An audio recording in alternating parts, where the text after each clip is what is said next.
El Ecuador hacia la minería de gran escala y nos honra con su presencia esta mañana el señor economista Alberto Acosta, ex titular de Energía y Minas, ex presidente de la Asamblea Constituyente y por cierto un hombre con una trayectoria pública que no necesita realmente de presentación. Don Alberto, economista Acosta, bienvenido al programa. Pero antes de ir a los temas que queremos plantearle, aquí hemos recordado hace un momento con afecto y con respeto pues a Alexei Páez. Entiendo que usted lo conocía. Así es, Diego, muy buenos días. Yo creo que debemos guardar el debido respeto por la memoria de Alexei Páez, un político, un intelectual, un profesor de la Flaxo, en tanto profesor de la Flaxo, compañero mío de trabajo, que falleció recientemente. Yo creo que su pensamiento y su obra será lo que perdurará y habrá que estudiar y ver qué es lo que podemos sacar de lecciones provechosas de todo el trabajo que él realizó. Muy gentil. Una segunda cuestión, don Alberto, antes de ir a los temas de la entrevista. ¿Qué es sobre esta sentencia del Tribunal Contencioso Electoral en lo que tiene que ver con el caso de la revista Vistazo? Bueno, yo creo que era evidente que eso tenía que suceder si actuaban apegados a derecho, porque lo que hizo la revista Vistazo, de lo que yo recuerdo, fue publicar un artículo de opinión en el cual asumía una posición. No era una propaganda pagada, no era una invitación a tomar determinada posición, era asumir una posición que tiene todo el derecho el medio a tenerla, porque es un editorial, en definitiva. Entonces yo creo que lo que se ha hecho es justicia.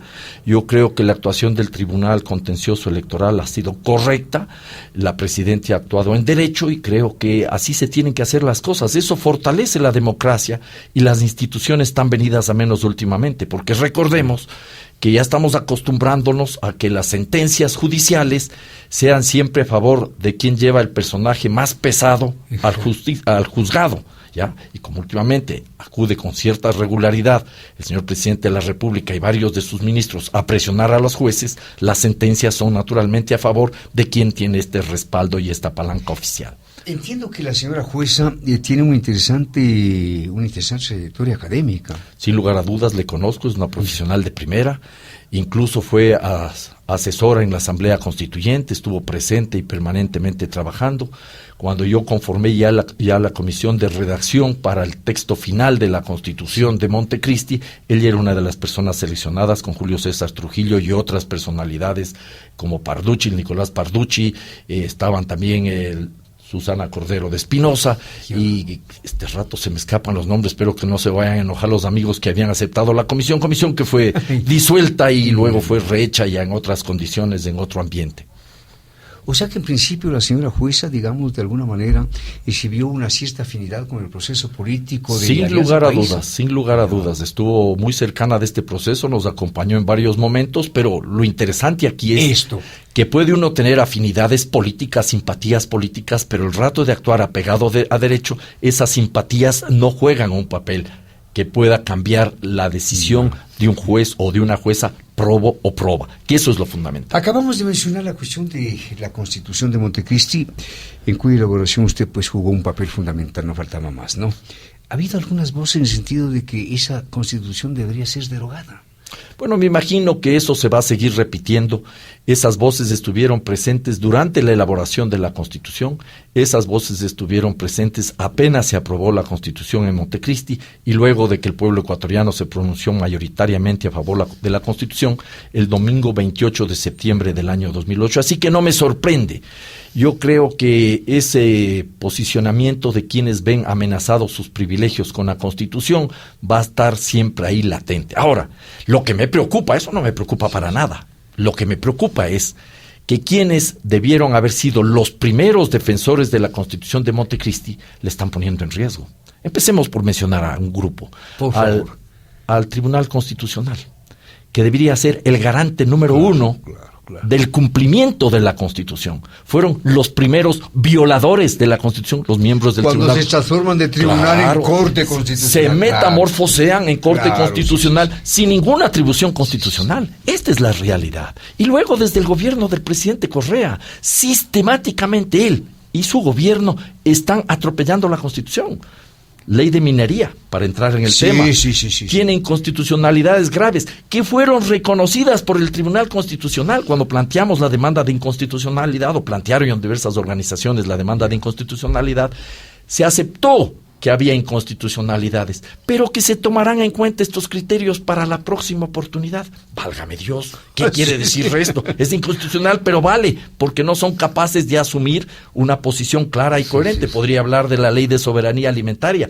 Podemos ver los atropellos a los derechos humanos. Se irrespeta el artículo 98 de la Constitución, que habla del derecho a la resistencia. Hay cerca de 200 personas que están siendo encausadas como terroristas y saboteadores. En un país donde no hay terrorismo, se está recurriendo a las leyes de los gobiernos oligárquicos, leyes no aplicadas desde el año 95. Entonces, ¿en qué quedamos? Los principios básicos de la Constitución, como son la participación ciudadana, tampoco están siendo respetados. Y podríamos aquí, Diego, creo yo, hacer una lista enorme de todos los agravios que se están dando en contra de la Constitución de Montecristi. Ya le mencionaba, Acosta en el programa Buenos Días. Criminalización de la protesta social, una barbaridad. Despidos inconstitucionales de decenas, de centenas de servidores públicos, porque son inconstitucionales. No se le puede despedir a una persona acusando o diciendo que son corruptos o ineptos. Y además se les indemniza, porque a alguien que es corrupto no se le indemniza, y se les atropella el debido proceso. No hay un debido proceso. Se está afectando los derechos colectivos cuando no se da paso a la consulta previa, para entrar nuevamente al tema de la minería. Que no me quiero escapar del tema de la minería. Se quiere meter mano en la justicia. Claro, el pueblo ecuatoriano le autorizó al presidente de la República que meta mano en la justicia en la consulta popular del 7 de mayo. ¿Ya? Pero se declaró el estado de emergencia, el estado de excepción en la justicia, y el Ejecutivo trata de tener mayor injerencia, meterle mucho más adentro la mano en la justicia. Los repetidos y continuados ataques contra la libertad de opinión y libertad de expresión también son afectaciones contra la Constitución de Montecristi. La Constitución de Montecristi es una constitución que garantiza derechos y libertades, cada vez más derechos y libertades. Igualmente, la reforma tributaria, yo puedo estar de acuerdo con algunos planteamientos, pero no está haciendo realidad lo que manda la Constitución de Montecristi. Se priorizarán los impuestos directos y se introdujeron una serie de impuestos indirectos que son regresivos, golpean más a los que menos tienen. Entonces, este es un problema serio, pero hay otro sector donde yo mencionaría amenazas a la Constitución: la misma ciudadanía, que no hemos sabido apropiarnos de la Constitución. La gente, decía alguno de los interlocutores hace algunos minutos aquí en estos micrófonos, está esperando que se cumpla la Constitución y que se cumpla la ley. Si no hay que esperar, hay que hacer cumplir la Constitución. La Constitución tiene que ser apropiada por la ciudadanía, porque insisto una y otra vez en este concepto: la Constitución es un proyecto de vida en común, elaborado colectivamente con una amplísima participación ciudadana. No tiene nada que ver con las constituciones anteriores, la de Montecristi. La de Montecristi fue una constitución ciudadanizada. Participaron muchísimas personas, se registraron más de 150,000 personas que representaban a título individual sus posiciones, o de organizaciones, de grupos, de movimientos políticos. Grandes textos de la Constitución fueron discutidos con la ciudadanía, en Montecristi y fuera de Montecristi, en las mesas constituyentes. Y esta no es la Constitución acuartelada de Sangolquí, de los demócratas cristianos y social cristianos. Esta es una Constitución que abrió un amplio debate nacional sin el adecuado eco positivo de la mayor parte de la prensa, digámosle, porque había prensa que estaba ahí atenta para criticar, para cuestionar, para ridiculizar, y no para entrar al debate nacional. Lo que es lamentable es que la ciudadanía no se haya apropiado de esa Constitución, y que el gobierno que impulsó la elaboración de esta Constitución no tenga la suficiente entereza para hacer cumplir la Constitución. Al contrario, viola la Constitución. Y se dice ahora, desde el Ejecutivo, que la Constitución tiene demasiados derechos y garantías. ¿Qué pasó, pues? Hay que hacer cumplir las garantías. Para eso está el Estado. El Estado está para poner ciertos límites y para cumplir con esas garantías y hacer realidad los derechos y las obligaciones que tenemos. Materia política, como el señor economista Alberto Acosta, ex titular de Energía y Minas. El Ecuador inicia la minería a gran escala. 2 líneas a manera de nota introductoria. Carlos. El Ecuador inicia la explotación minera a gran escala con los contratos suscritos con la empresa canadiense Kinross y la empresa china Ecuacorriente S.A. EXA. Los acuerdos se concretarán a finales de este mes o a principios de enero, según ha informado diario El Telégrafo. Las dos empresas extranjeras invertirán alrededor de $3.000 millones a partir del año 2014. Es decir, don Alberto, estamos hablando de la empresa canadiense Kinross y la china Ecuacorriente S.A.Ex. Le pregunto, ¿cómo han recibido las organizaciones ambientalistas, los dirigentes de las comunidades que defienden sus derechos y los derechos de la naturaleza consagrados en la Constitución, el anuncio del inicio de la minería a gran escala en el Ecuador? Le pregunto, ¿hubo consulta a las comunidades de Zamora Chinchipe, que son las directamente afectadas? Comencemos por ahí. Bueno, yo creo que el asunto va mucho más allá que la sola consulta o el posicionamiento que puedan tener los ambientalistas o los movimientos sociales o los grupos de campesinos e indígenas que directa o indirectamente pueden verse afectados por las actividades de la megaminería. La pregunta que debemos hacernos en primer lugar los habitantes del Ecuador es si tenemos o no los suficientes recursos minerales como para hablar de que en Ecuador se va a abrir la puerta a la gran minería. De los estudios que he conseguido y que conozco, el potencial minero del Ecuador no es así tan espectacular como se dice para afirmar, como alguien dice desde Carondelet, que vamos a tener en el Ecuador la segunda mina de cobre del mundo. Son exageraciones. Primero pongamos las cosas, los pies sobre la tierra. Millones de onzas de oro y de plata. Claro, vamos a hablar y le voy a dar algunas cifras y algunos datos porque es importante tener presente. Pero en primer lugar, el potencial minero del Ecuador no es tan grande como se dice, ¿ya? Porque no tenemos la misma estructura geológica que el Perú, que Bolivia, que Chile. Es otra estructura geológica. Sería muy interesante, por ejemplo, para hablar del potencial minero, invitar a conocedores de la materia como el ingeniero Pablo Duque, de la Escuela de Geología de la Escuela Politécnica Nacional, del Departamento de Geología y Minas, o sea, alguien que conoce de la materia. Y él nos dice que en Ecuador no hay grandes proyectos mineros, no vamos a tener grandes minas, no vamos a tener los proyectos gigantes, menos aún, lo que vamos a tener son proyectos medianos. Primer punto.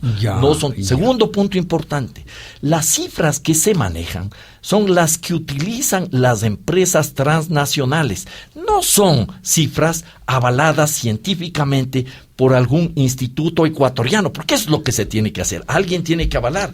Las empresas mineras, con obvios intereses a la vista, van a tratar de magnificar sus reservas o las reservas de los yacimientos concesionados. ¿Para qué? Sea que es necesario conseguir créditos para realizar sus operaciones, o sea que vayan a vender las acciones, porque muchas de las empresas, ya los hemos visto, lo que abrieron es la puerta.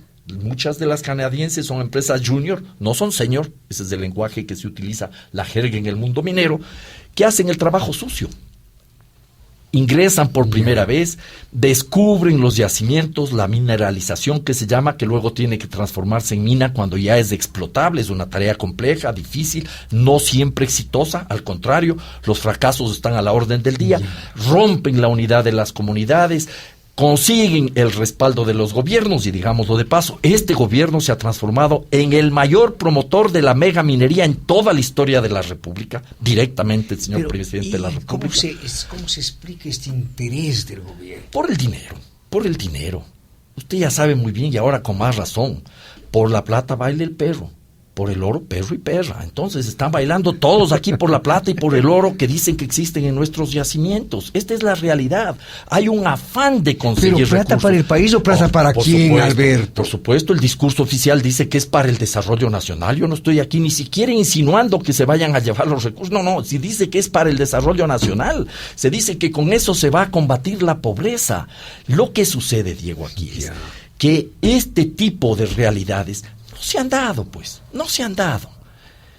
¿Qué país en el mundo ha conseguido salir de la pobreza utilizando preferentemente, hago hincapié en el preferentemente, los recursos minerales? Ninguno, pues. No hay ni ningún. el caso chileno. Chileno, porque ni siquiera Chile depende solo del cobre. Hay países que tienen una serie de otros productos adicionales. El presidente de la República, cuando en la cadena nacional del 29 de diciembre dijo que había el caso, por ejemplo, mencionaba el caso de Canadá y el caso de Australia, nos estaba dando una información totalmente incompleta. Canadá y Australia no son países que se desarrollaron en base a la minería. Su fortaleza no está en la minería. Su fortaleza está en otro tipo de actividades. Yo anotaría aquí, y eso me parece que es importante, yo tenía aquí, acá está, ya estaba perdiendo los datos, por ejemplo,